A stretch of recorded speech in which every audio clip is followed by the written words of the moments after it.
dolazimo sad do one situacije kad recimo igra reprezentacija Bosne i Hercegovine za koju jedino Bošnjaci navijaju. Srbi i Hrvati u pravilu ne. To realno jeste bošnjačka reprezentacija.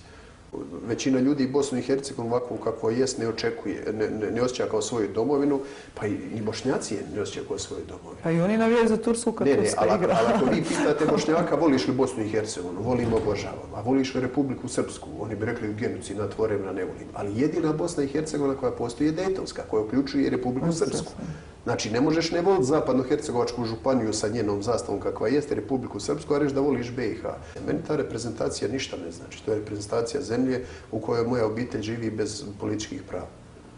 Ja sam iz Mostara. Jeste. Gledali? I to sam Hrvat koji realno procjenjujem ove stvari. Ne pitajte me ništa za to, pustite. Zašto? Jesam gledao, nemam reda da jesam. I jeste navijali? Ha! Jesam.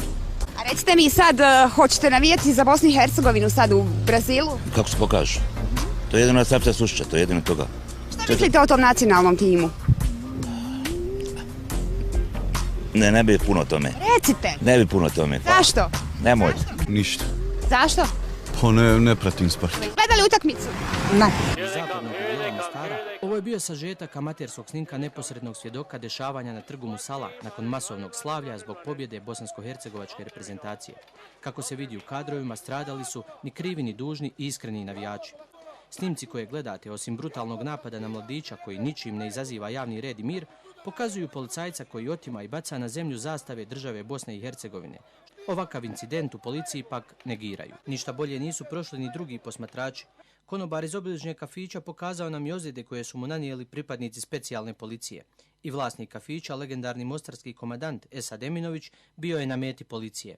On mene pendeši na pragu moje radnje. Ja nisam dole sišao na trotoar nikako. Ja sam ovdje bio na visini da vidim šta se dešava, na većoj visini. I taj momak kad je proletio, ja nisam ni vidio momka. Ja sam samo što sam neko razvalio mi vrata, on je mene razvalio. I masa njih onda otičalo gore iz specijala. Bilo je 50 po mene, bilo je možda i više. Ja ne znam, oni imaju svoje spiskove, znaju koliko su angažovali. Masa tih specijalaca pod punom spremom ide sve ispred se. No policija se nije zaustavila na Musali. 500 metara dalje policija je ušla i u lokal Štok. Ušao u kraću raspravu, tražeći da mu objasne zašto prekidaju slavlje njega i drugih gostiju, nakon čega je priveden i odveden u prostorije MUP-a. Sjedili smo normalno, gledali utakmicu i završetak njen.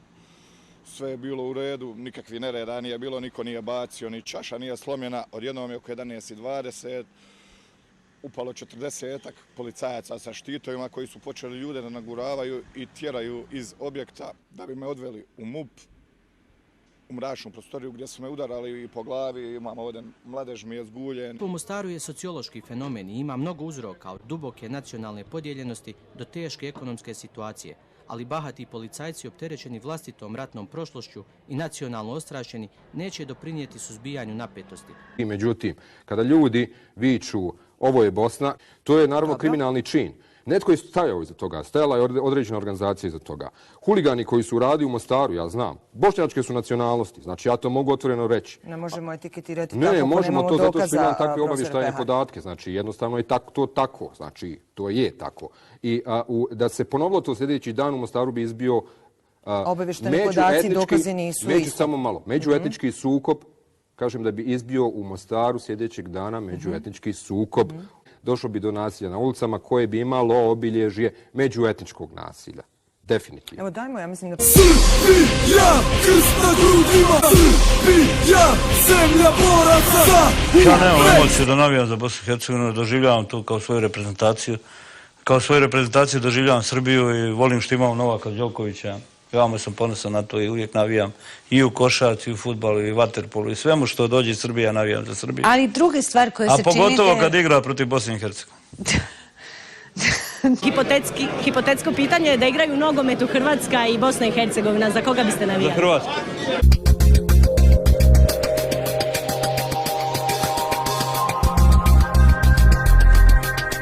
Šta mislite o plasmanu Bosne i Hercegovine na svjetsko prvenstvo? Ništa, super. Jeste li pratili? Nisam. Ne znam ništa od toga. Jeste li pratili možda? Slabo pratim. Šta mislim, odlično. Hvala. Hvala. Ne znam šta vam rekao. Nisam uopšte nešto posebno zainteresovan za reprezentaciju, tako da... Jel pratiš inače fudbal? Pa ponekad sad u zadnje vrijeme slabije. Znači, ali nešto vezano za reprezentaciju Bosne i Hercegovine. Da li ćeš i pratiti, navijat možda? Pa ne vjerujem, baš nešto posebno, onako usput možda. Više za reprezentaciju Srbije. Ne hoćem ništa posebno, realno. Nećete na svjetskom prvenstvu navijat za Bosnu i Hercegovinu? Ne. Mogu da kažem nešto nerealno, ali jednostavno srce kaže drugačije. Slabo se prati fudbal. Slabo, jel? Da. Što? Pa slabo se Bosna prati, više Srbija. Od Bosne i Hercegovine u svjetsko prvenstvo. Ja ne mislim za Bosnu i Hercegovinu ništa. Samo za Srpsku republiku. Znači niste pratili, ne znate? Ne interesuje me uopšte.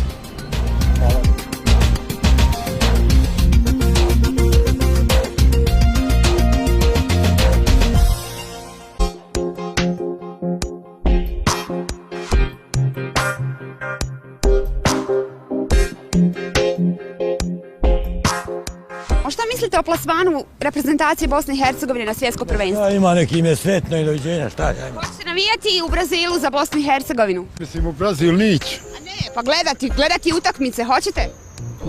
Neću, brate Boga.